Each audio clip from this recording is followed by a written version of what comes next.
स्त्रियों को अनेकों पुरुषों से संबंध बनाते हैं, उसका पाप कैसे बच सकती है? दर्शन बांधो। आज की कहानी बहुत ही शिक्षापद है। आपसे निवेदन है कि वीडियो को पूरा जरूर देखना। दोस्तों को एक कहावत है, जब जागो तभी सवेरा। ऐसे ही यदि कोई मनुष्य पाप कर्म में व्यस्त रहता है और यदि वह समय रास्ते ईश्वर की पहचान जाता है तो परमात्मा उसकी सभी पापों को नष्ट करके अपनी शरण में ले लेते हैं। इस बात को पुराणों में कई उदाहरण है। पापी अजमेर भी अंत समय में भगवान का नाम लेकर मोक्ष का प्रति कर लिया। आज की कहानी भी ठीक इसी प्रकार की है। भगवान शिव की नगरी काशी में एक बहुत सुंदर वेश्या रहती थी। सुंदरता के लाखों लोग दीवाने थे, सैकड़ों लोग उसको पाना चाहते थे। वैश्य अपने कर्म के अनुसार अपने शरीर को बेचकर नाच दान करके अपने जीवन का निर्वाह कर रही थी। वह जानती थी कि उसका जो कर्म है वह समझ में गिरता है और निर्धन्य माना जाता है। उसके कर्म क्यों पाप की श्रेणी में रखा जाता है और जो उसका योग करते वेश्या के संग करने वाला निश्चित हो नरक में गिरता है। एक दिन बसिया बैठी बैठी अपने मृत्यु के बारे में सोच रही थी कि एक दिन जब उसकी मृत्यु होगी तो यमराज से नरक की ओर देंगे, क्योंकि उसने सारे जीवन पाप ही कमाया है। अगर कोई व्यक्ति किसी का पाप कर्म करने के लिए प्रेरित करता है या करता है तो पाप करने वाले और करने वाला दोनों ही बराबर के। वेश्या सोचने लगी कि करने के बाद मेरा तो नरक में गिरना तय है, क्यों न मरने से पहले मैं कुछ पुण्य कमा लूं जिससे नरक में कुछ मुझे राहत मिल जाए। और याद रखना बंधु, अगर आपको दिमाग में कुछ अच्छे कर्म करने का विचार आता है तो समझ लेना भगवान भी उसका सपोर्ट कर रहा है।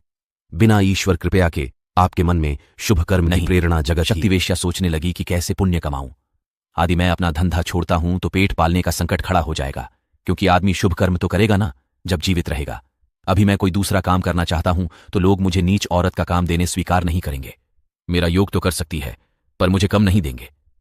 वेश्या पूरी रात सोचती रही कि मैं ऐसा। फिर उसे एक उपाय सुझाकर उसे कम करो। विधि नाना मां रखें। जहां कृपया उसने सोचा कि मैं अपने पास आने वाला पुरुष के साथ वही व्यवहार करती हूं जो एक स्त्री अपने पति को साथ करती है, तो क्यों ना मैं इसे एक पवित्र स्त्री की तरह करो। आज से जो भी पुरुष मेरे पास आएगा उसे मैं अपना पति समझेगी और पति की तरह ही उसकी सेवा करूंगी, धर्म का पालन करूंगा। अब तो दर्शन बंधु, उसे वेश्या के घर में जो थी पुरुष उसे मिलने जाता था वह उसे पति परमेश्वर के समान मानती थी और एक पतिव्रता स्त्री की तरह उसकी पूजा करती थी। इस तरह हर रोज उसके जीवन में एक नए पति का आगमन होता था। वह बिना भेदभाव किया उसकी सेवा करती थी। धीरे धीरे काफी समय गुजर आया। अनेकों पुरुष आए और चले गए। उसने सबका उसी पूजन किया, सबकी सेवा की।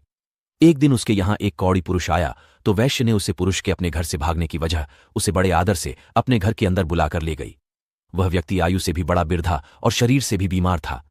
वैश्य ने सोचा कि जब आज यह कोठी पुरुष मेरे द्वारा पर आया है तो आज का यही मेरा धर्म का देवता है, पति परमेश्वर की तरह मैं। दर्शन बंधु हुए। वेश्या उसे रोगी बीमारी पुरुष की पत्नी रात भर उसकी सेवा करती रही। मैं अचानक से उसे कोढ़ है कि तबीयत ज्यादा बिगड़ गई। यह कि वह कोठी पुरुष उसे वेश्या को घर पर ही मर गया, अपने एक रात के पति को मारा। वह वेश्या उसके सबको गोदी में रखकर रोने लगी।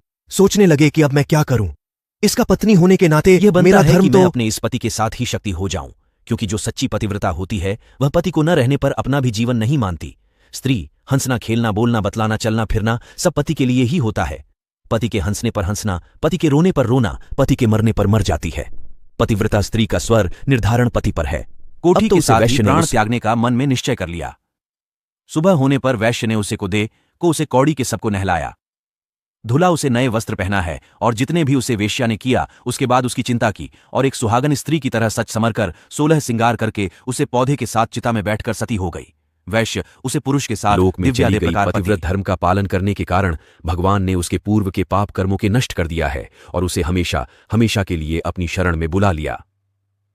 इस कहानी का उद्देश्य यह है कि जब एक वेश्या पतिव्रत धर्म का पालन करने के कारण मोक्ष में प्राप्ति हो गए हुई तो हुए स्त्री भी अपने पापों से रहित होकर मोक्ष का सकती है। जिन्होंने पति के आंतरिक अन्य पुरुषों के संबंध बनाए हैं, जिन्हें अपने हित पति को धोखा देकर अन्य पुरुषों का साथ रमण कम किया है या कर रहे हो। कई बार अन स्त्रियों को मन में यह विचार जरूर आता होगा कि उन्होंने अपने पति का धोखा दिए हैं तो भगवान उन्हें कैसे क्षमा करेंगे।